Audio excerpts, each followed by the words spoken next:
Reel review. That's right. We're giving you a real review of a reel to review. So this is the Seviin GS C reel. GS is the model, C is the casting part. I've been using these for 2025 for the whole season. I'm gonna kind of give you an overview, tell you what I think they're good for, where they excel, all that kind of stuff. It has been a reel that's even exceeded my expectations on just overall performance. Yeah, so I've reviewed some, I've fished with them for a couple months last year, and I said, yes, I want to fish with these. So I switched over to these reels exclusively. I've gotten to use these reels exclusively from everything from topwater zero spooks to glide baits to chatter baits to flipping and pitching, a little bit of everything. Been very, very happy with the way that the reels have performed. Just gonna kind of give you a quick overview on how the reel functions. It's a basic bait casting reel. It's got the push button, got all three different gear ratios, 6, 7, and 8 to 1. I'm only using the 7.3 to 1 and the 8.1 to 1, the higher speeds.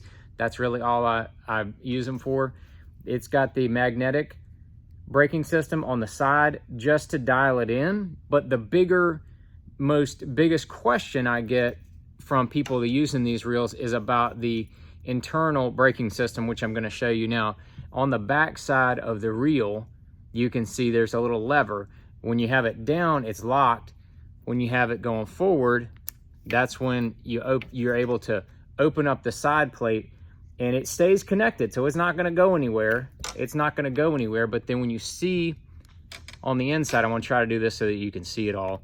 The spool, on the side of the spool, there are these different numbers based on how fast you want the spool to go in free spool. And this reel is hot. I'm telling you right now. If you have it on 0, which is the fastest, that is super hot, super hot. Some guys that like reels that are really loose, this is definitely the one for you, because you can put it up on, I usually put it up on about 2 to start with. That's kind of where you want to go.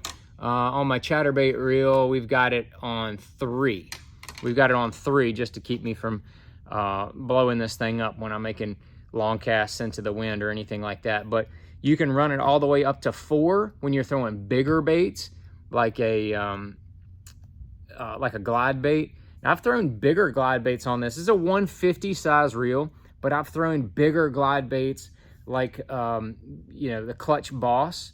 It does fine on there. If you get much bigger than that, like when you're talking about the Hinkles, phony shads, those lures are more in like 5-6 ounce range. Those are a little on the limit.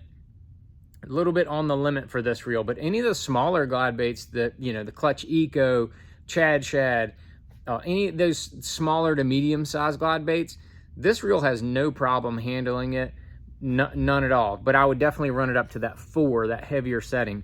But I've even thrown deep crankbaits with this reel, with the 7.3 to 1. Deep crankbaits, it is really good, really bomb one. And I'll back it down to 3 or even 2. If you back this thing down to 2 and you just kind of do a nice lob cast, you don't want to do a snap cast, just a nice lob cast, you can take a deep diving crankbait and throw it to next week. It's one of the longest casting bait casting reels for a deep crankbait I've ever seen. And then on the side, just like all the reels, they have the tension knob right there to be able to control the spool as it starts to slow and get closer to the water. But a lot of people aren't aware, the tensioner on this side, on the left side of the reel, the one on the internally and the one externally, those are the ones that you want to adjust when your overrun or your backlash starts right as you cast. If you're making your cast and you're seeing overrun, as soon as you let your thumb off the spool, that's when you want to adjust this side right here. As your bait gets closer to the water, you want to adjust this tension knob over here.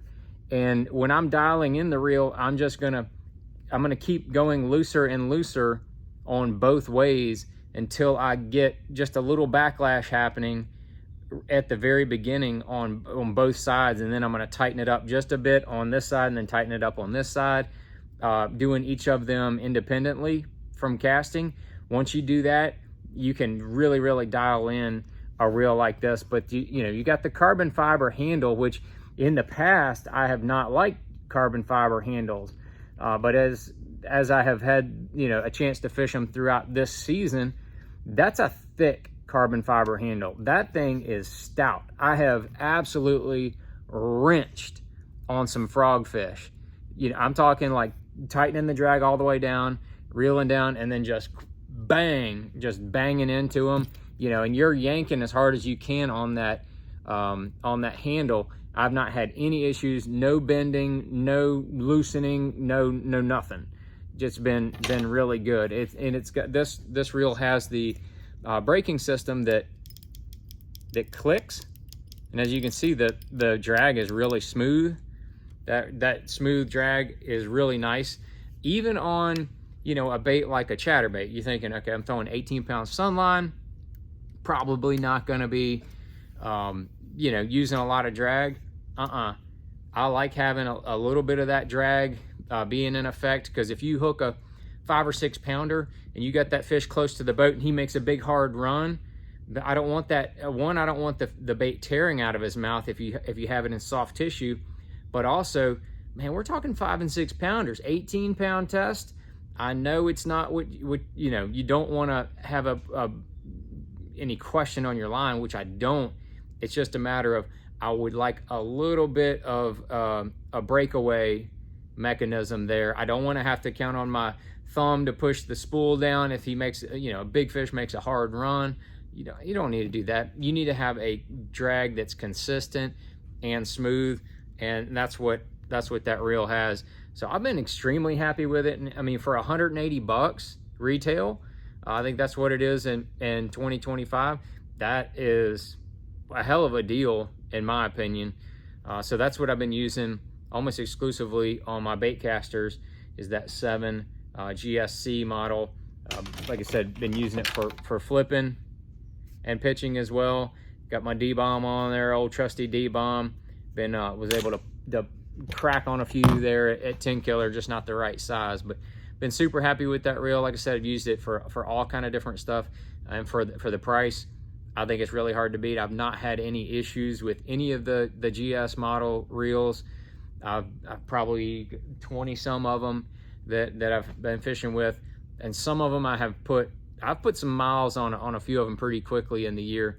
Been very happy. So if anybody has any experience with the GS reels from Seviin, drop it down there in the comments.